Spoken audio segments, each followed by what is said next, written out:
I bought some Dash and Monero. It is up 22% on Bittrex today, 26% general average. Let's talk about Dash today, because I don't think I ever made a video fully about it, so let's get into it. My name is Michael Kubera. Stay tuned.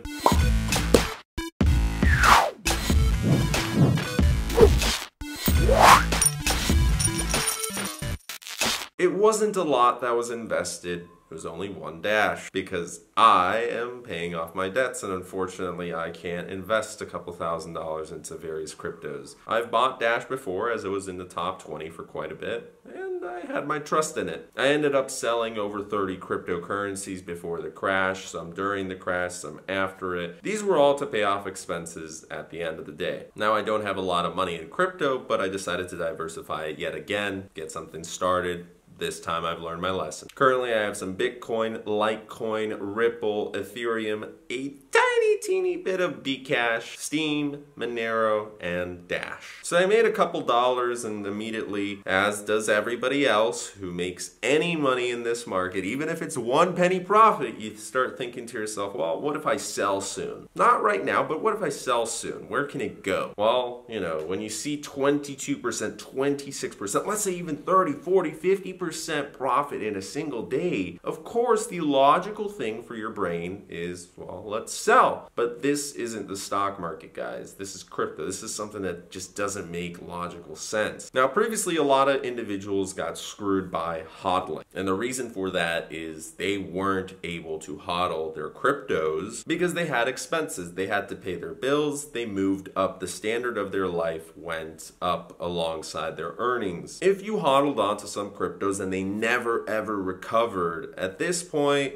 you could be hodling onto them forever and they're worth 1/100th, 1/200th of what you originally invested into it. Now if you put 1,000, 1,000, 1,000 and you invested 100,000, you kind of don't care as long as that 100,000 was only 1/10 of your portfolio. If that was the only $100,000 you had, you immediately probably were selling. First of all, what made Dash spark up today? What was the news? Since yesterday, Dash has fallen a little bit. It's currently at $189, as has most of the current top 10 cryptos on there. There's multiple reasons why Dash went up. The first is there was an altcoin bloodbath essentially for the past 2 weeks, and finally there was a rebound effect where a lot of the altcoins began rising up a little bit.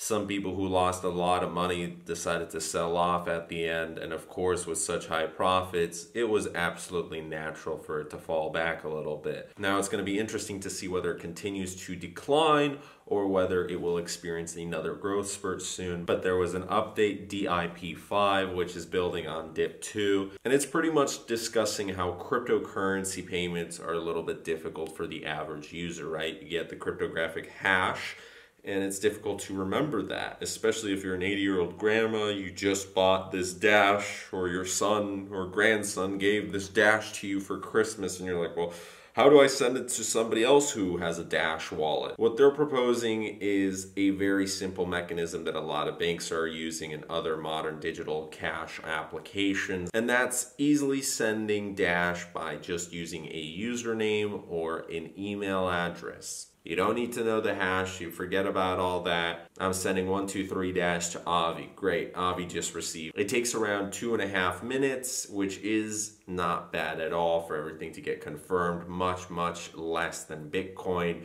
And that is contributing to another rise apart from the DIP5 announcement, which a lot of people were happy with. It seems like Venezuela has done considerable growth for the Dash movement. They are the #2 country as of this month to be really increasing their downloads for Dash wallets. They have progressed past China and Russia in terms of the amount of downloads, and that's due to the Bolivar falling. Now, a lot of Venezuelans are looking to Bitcoin because the Venezuelan government has announced the Petro coin, but that's more like a digital cash solution than an actual cryptocurrency since it's fully centralized. And the government that has created Petro has completely ruined its fiat currency, the Bolivar, hyperinflation currently. So a lot of people lost trust in that. They don't want to go to that But Bitcoin isn't a good solution for the average person in Venezuela, where you have to remember they're not earning a lot of money there. So the transaction fees really do get to the average person. They're looking for a cryptocurrency that's got faster transaction times, lower fees, and is still quite popular. Now there's some like Ripple where sure it's got a couple seconds to it, but Dash isn't so far behind. It's still in the top 10. There's a lot of room for growth. Now, why did I invest in this coin in the past? I had a YouTuber friend who was actually introduced to the movement because Dash had this marketing campaign where essentially you had to submit a 9 Dash order along with your marketing campaign, and the community would vote yes or no. So losing your 9 Dash early on wasn't so much money, right? $50, $100, $300. But when it turned to a couple $1,000s, there was fewer individuals who were wanting to submit their projects. But the ones that did get a yes, some of them got tens of thousands of dollars worth of Dash sent their way for that marketing campaign. The YouTuber was one of them. He invested even further. The Dash went up, and before you know it, he was a believer. He started telling the rest of the community, I invested, I made some profits. So, okay, cool, why not? The community's good, the history of it's good. It is a privacy coin. Again, as well, I invested into Monero, and that's just because it's one of the classics, especially coming from the darknet markets. In other news, besides Venezuela and DIP5 and the altcoins coming back, Dash has partnered up with FuzeX, so that was a big partnership, and they're adding an additional 200 to 300 vendors every single month that are approving Dash. That's great for the ecosystem. Some individual bought 3,000 Dash 13 or 14 hours ago. That was crazy. So that's 3 Masternodes right there. Woo! And the number of Masternodes for Dash has been rising even in the bear market, which is showing you guys there's a lot of private investors that, hey, they're throwing their money into a secure bet. At least they think so. They could be completely wrong and they could lose all their money, but they could be onto something. I wish I had 1,000 Dash. 1,000 Dash. To get a Masternode, it's like a Lambo right now.